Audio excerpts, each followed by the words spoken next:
The clock tower in the distance finished its 12th chime, just as the forest floor lit up. A full moon turned the dew on the ferns into scattered silver coins. Mittens kept his head low, pushing through the dense thicket. Every step was silent, his paws sinking into damp moss. The air here felt different, heavy with the scent of old paper and rain-soaked earth.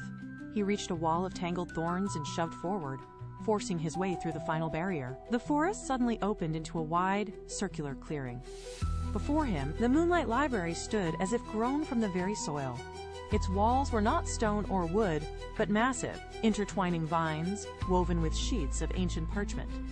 The entire structure pulsed with a faint, rhythmic heartbeat of light. Mittens stopped. He pressed his front paws into the dirt, staring up at the towering entrance. The vines shifted, curling and uncurling like living things. There was no sound but the soft hum of the walls. He took a single step toward the threshold, the silver moonlight trailing behind him. Like a spotlight on the ancient archive, Mittens crossed the threshold. The transition from the cool forest air to the library interior was abrupt, like stepping into a warm, static-charged fog.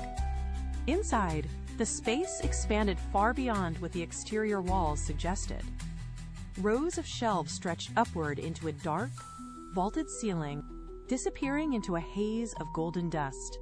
Thousands of books lined the walls, each one glowing with a soft, rhythmic light that mimicked a slow, steady pulse. The air hummed with the sound of millions of turning pages.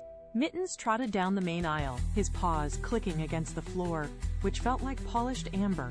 He passed shelf after shelf, each packed with volumes that vibrated in sequence, creating waves of illumination that washed over him. He stopped to sniff a shelf near the floor, but the intensity of the light forced him to blink. The library was alive, a massive, breathing engine of stories. He wove through the narrow gaps between the towering stacks, his tail twitching as he tracked the shifting currents of air. Every direction offered more rows, more light, and an endless depth that made the forest outside feel small and forgotten. Mittens navigated the labyrinthine aisles until the air grew thin. He reached a section where the ambient light dimmed to a dull, bruised purple. A shelf marked "Bedtime Stories" stood isolated in the gloom. He reached up, hooking his claws into the spine of a heavy leather-bound volume, and dragged it down onto the floor. The book landed with a thud that echoed through the empty aisle. He pushed the cover open with his nose. The pages were warm, yet the ink felt cold and stagnant. He scanned the lines, tracing the story of a prince crossing a bridge, but the text shattered into a jumble of incomplete letters. The narrative stopped mid-sentence. The hero was trapped, caught in a permanent ink-stained forest that refused to move forward. Mittens pressed his paw against the paper, feeling for a hidden continuation. But there was only a ragged tear where the rest of the chapter should have been. The silence in the library intensified. It was no longer a hum of magic, but a heavy, pressurized stillness that pushed against his ears. He realized the story was not just incomplete, it had been forcibly severed. He looked back at the empty, jagged edges of the parchment, waiting for a sign, but the prince remained frozen in the dark, caught in a void that refused to resolve. A sudden rush of air swept through the aisle, followed by the dry, rhythmic sound of wings beating against parchment. A heavy weight landed on the shelf directly above the open book, causing the wood to groan under the impact. Mittens flattened his ears and peered up. A large owl sat perched there, its eyes unblinking, fixed on the jagged tear in the paper. The bird shifted its weight, talons scraping against the shelf with a sharp, metallic sound. "The ending has been stolen," the owl hooted, the vibration of its voice rattling the nearby books. It did not offer comfort or explanation. It simply turned its head, aiming a sharp, silent gesture toward the dark, arching pillars of the north wing. The urgency in the movement was unmistakable. Mittens felt the atmosphere shift. The library, previously a place of passive wonder, now felt like a crime scene in need of intervention. The owl took flight, its wings creating a draft that stirred the pages of the open book, forcing them to flutter like a trapped insect. Mittens looked toward the distant, shadowy corridor of the north wing. The mission had changed. He was no longer just reading a story. He was now the one tasked with rewriting a stolen conclusion. He turned away from the shelf. His muscles coiled and began to run toward the darkness. Mittens skidded into the north wing, his claws clicking rhythmically against the polished stone floor. The shelves here were narrow, choked with forgotten manuscripts and dust. Near the center of the hall, tucked into an alcove of fallen encyclopedias, a hedgehog sat motionless. It was curled tight, its back to the aisle, guarding a narrow sliver of space. Mittens approached, his steps soft until he saw it. Resting on the floor was a golden quill, pulsing with a faint, rhythmic heat. The hedgehog shifted, uncurling just enough to reveal a pair of wary, dark eyes. It did not move away from the quill. The shadow spider took the ink. The creature muttered, its voice thin and strained.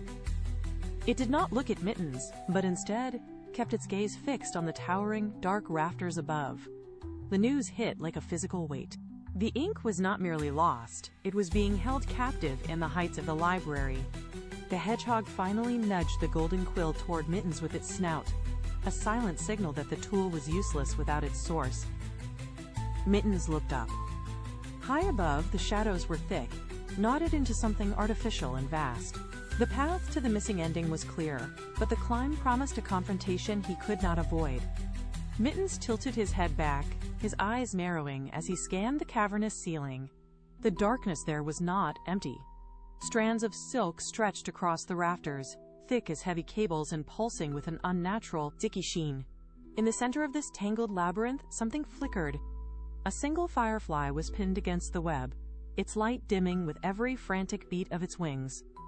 Each movement sent a tremor through the silken threads, causing the entire web to bow and groan. The sheer scale of the construction was dizzying. It hung like a shroud over the library, trapping the very essence of light within its grip. Mittens felt the air grow heavy. A low, rhythmic clicking echoed from the shadows behind the rafters, sounding like dry leaves skittering over stone. The spider was near, its presence felt in the sudden, sharp tension of the silk. The firefly pulsed one final, desperate burst of light, illuminating the jagged, hooked points of the web's anchor. Mittens crouched, his muscles locking as he calculated the distance. The web was a trap, and the light was fading. He knew that to reach the ink, he had to cross that dangerous threshold where the light met the dark. Mittens didn't hesitate. He tensed his hind legs and launched himself toward the base of the massive encyclopedia stack. His claws dug into the leather spines, finding purchase as he scrambled upward. Halfway up, the stack shifted. The weight of centuries of knowledge groaned as the book slid beneath his paws. He scrambled, digging deep, his tail whipping for balance as he teetered on the edge of a falling volume. With a sharp push, he corrected his trajectory and reached the highest spine. Above him, the web hung like a curtain of liquid glass. He took a breath, bunched his muscles, and leaped. He hit the center of the web with a jarring thud. The silk was not soft, it was incredibly resilient, pulling against his momentum like a physical barrier. He sank into the sticky, elastic strands, his feet trapped by the invisible glue. Every muscle in his body strained as he tried to pull his paws free. The web vibrated violently, the tension humming through the air around him. He was anchored in the heart of the trap, suspended high above the library floor, his focus locked onto the trapped firefly just inches away. The struggle was desperate, a battle of raw strength against the unyielding, shifting geometry of the spider's construction. Mittens ignored the clinging residue of the silk. He reached out, his paw batting firmly against the tightest thread holding the firefly's wing. The silk snapped with a sharp, metallic ping that echoed through the rafters. Free at last, the firefly did not flee. It hummed, its body glowing with a sudden, intense heat that singed the air. The spider scuttled down from the shadows, its multiple legs clicking against the wood with predatory speed. It lunged, mandibles wide, but it was too late. Mittens swiped his paw through the remaining web, tearing a hole in the center. The firefly zipped forward, positioning itself directly between the spider and the library floor. It pulsed once, twice, and then detonated in a blinding flare of white light. The library vanished behind a wall of brilliance. The spider recoiled, its legs curling inward as it scrambled backward into the deepest corner of the rafters. It dropped a small, glass-like vial that tumbled through the air. Mittens didn't wait to see the impact. He let go of the web, falling toward the shelves below, his eyes fixed on the falling prize. The shadow had been broken by the sheer force of the light, leaving the rafters silent and empty. The vial hit the carpeted floor with a dull thud, rolling toward the edge of a shelf. Mittens landed on his feet, his muscles coiled for the sprint. He lunged forward, snapping his jaws around the cool glass. The vial was heavy, vibrating slightly against his teeth as he turned back toward the bedtime story section. His paws hammered against the floor, a blur of movement through the shifting aisles. A sudden tremor shook the library. A tall shelf groaned and buckled, spilling a cascade of volumes into his path. Mittens didn't slow down. He skidded, banked off a wooden support, and vaulted over the debris. The air in the library began to thin, the soft, rhythmic pulsing of the book slowing to a crawl. He saw the leather-bound volume waiting in the distance, its pages fluttering in a phantom breeze. He pushed harder, his breath coming in sharp, ragged gasps. Every second mattered. He reached the shelf, jumped, and hooked his claws into the ledge, pulling himself up to the open book. He spat the vial onto the wood, grabbed the golden quill, and hovered over the blank page. The ink shimmered, ready to anchor the story before the light of the outside world bled through the walls. Mittens dipped the quill into the starlight ink. The liquid glowed, swirling with tiny constellations that seemed to pull at the air. He touched the tip to the parchment. Words flowed as if the quill possessed a life of its own, etching lines of peace and resolution onto the page. The prince moved across the ink-stained lines, finding the path home. As the final period was drawn, a pale gold light broke through the library ceiling. The first rays of dawn touched the floorboards. The walls began to shimmer, vibrating like a plucked string before dissolving into thin, cooling mist. The shelves, the books, and the floor faded until only the forest floor remained beneath his paws. The library was gone. Silence returned to the clearing, save for the soft rustle of leaves in the morning breeze. Mittens sat back, his pulse slowing. Across the world, the heavy weight of the night lifted, replaced by the quiet rhythm of breath. Millions of children drifted deeper into their dreams. The story finally anchored. The forest was still. The work was complete.